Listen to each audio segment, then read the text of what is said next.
সুপ্ৰভাত আজিৰ দিনটো ৰাশিফলে মই প্ৰণামে পুনৰ আপোনালোকৰ মাজত উপস্থিত হৈছো। আজি ইংৰাজীৰ 2 ডিচেম্বৰ আৰু অসমীয়াৰ 15 আঘোণ শনিবাৰ। আজি কৃষ্ণা পঞ্চমী।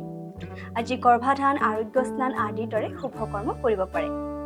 দিনৰ 7:21 পৰা 9:27 আজি অমৃত যুগ আছে, অৰ্থাৎ এই সময়ত কাম কৰিলে শুভ হ'ব।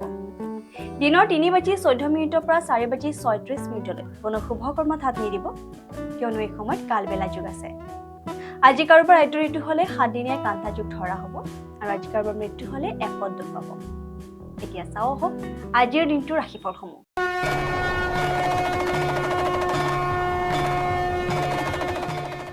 মেঘ ৰাশিৰ জাতক জাতিকাসকলৰ স্বাস্থ্য আজি ভালে থাকিব। ঘৰত হ'বলগীয়া কোনো অনুষ্ঠানৰ বাবে আপোনাৰ বহুত খৰচ হ'ব পাৰে। পৰিয়ালৰ লগত সামাজিক গতিবিধিয়ে আপোনাকে ধৰি সকলোকে সুখী কৰিব। কোনোবা তৃতীয় ব্যক্তিৰ হস্তক্ষেপে আপোনাৰ আৰু প্ৰিয়জনৰ মাজত সমস্যাৰ সৃষ্টি কৰিব পাৰে। কোনোবা বন্ধু অথবা ওচৰ চুবুৰীয়া অথবা আত্মীয়ৰ বাবে আপোনাৰ বৈবাহিক জীৱনত বাক বিতণ্ডতা হ'ব পাৰে। বৃষ ৰাশিৰ জাতক জাতিকাসকলে জীৱনটোক ভৰপূৰভাৱে উদযাপন কৰিবলৈ নিজৰ উচ্চাকাংক্ষাসমূহক নিয়ন্ত্ৰণ কৰক।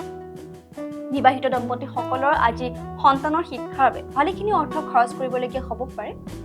একপক্ষীয় ভাল লগা আপোনাৰ মন ভঙাৰ কাম কৰিব। তামৰ হাৰত ৰুদ্ৰাক্ষ পৰিধান কৰিলে আপোনাৰ আৰু প্ৰেমাস্পদৰ মাজত বুজাবুজি ভাল হ'ব।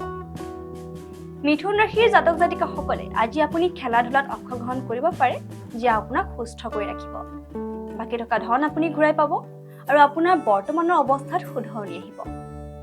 পুৰণি স্মৃতিক আকৌ মনত কৰি আপোনাৰ বন্ধুত্বক পুনৰ সতেজ কৰাৰ এয়াই উত্তম সময়। কৰ্কট ৰাশিৰ জাতক জাতিকাসকলে মাদক দ্ৰব্যৰ পৰা দূৰত থাকক।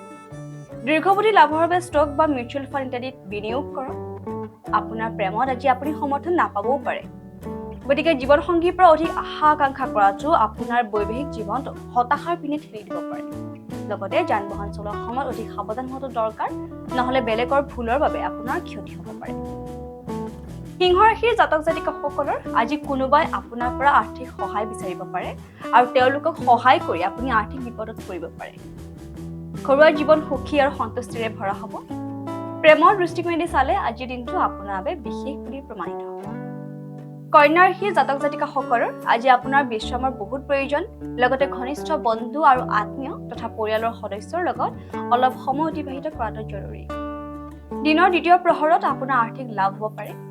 যাৰ বিয়া ঠিক হৈ আছে তেখেতে নিজৰ প্ৰিয়জনৰ পৰা বহুত সুখ লাভ কৰিব। পৰিয়ালৰ প্ৰয়োজন পূৰ কৰোঁতে কৰোঁতে কেতিয়াবা নিজৰ বাবে সময় উলিওৱাটো টান হৈ পৰে, কিন্তু আজি আপুনি সকলোৰে পৰা দূৰ হৈ নিজৰ বাবে সময় উলিয়াব পাৰিব। তুলা ৰাশিৰ জাতক জাতিকাসকলৰ কোনোবা কাজিয়াখোৰ ব্যক্তিৰ লগত হোৱা বাদ বিবাদে আপোনাৰ মন বেয়া কৰিব পাৰে। জ্ঞানীৰ দৰে চিন্তা কৰক আৰু যিমান দূৰ সম্ভৱ এইবোৰৰ পৰা আঁতৰি ফুৰক।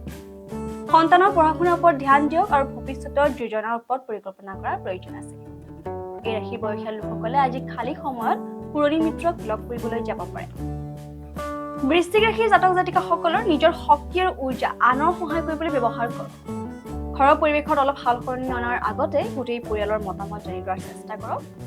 নিজৰ ভাৱনাসমূহক নিয়ন্ত্ৰণত ৰাখক, নহলে সম্বন্ধত ফাট মেলিব পাৰে। আপোনাৰ জীৱনসংগীৰ কিছু কামৰ বাবে আপুনি অন্যৰ আগত অসহজ অনুভৱ কৰিব পাৰে।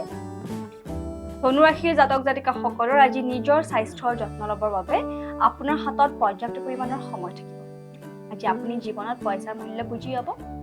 পাৰিবাৰিক অৱসাদত আপোনাৰ ধ্যান ভংগ নকৰিব। কেতিয়াবা বেয়া সময়ে আমাক বহুতো কিছু কথা শিকাই দিয়ে।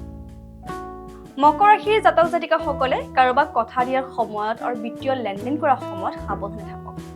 আপোনাৰ আত্মীয়ক বেয়া ব্যৱহাৰ নকৰিব। আপোনাৰ এনেকুৱা ব্যৱহাৰে আপোনাৰ পৰিয়ালক দুখ দিব পাৰে, আনকি সম্বন্ধতো দূৰত্ব আহি দিব পাৰে। বৈবাহিক জীৱনত এক জটিল সময় পাৰ কৰাৰ পাছত আজি আপুনি এক আশাৰ কিৰণ দেখিবলৈ পাব। কুম্ভ ৰাশিৰ জাতক জাতিকাসকলে শাৰীৰিক আৰু মানসিক লাভৰ বাবে ধ্যান আৰু যোগ কৰাটো আপোনাৰ বাবে উপযোগী। যিসকল লোকে ঋণ লৈ থৈছিল আগতে তেওঁলোকে আজি ঋণ পৰিশোধ কৰিব লাগিব পাৰে।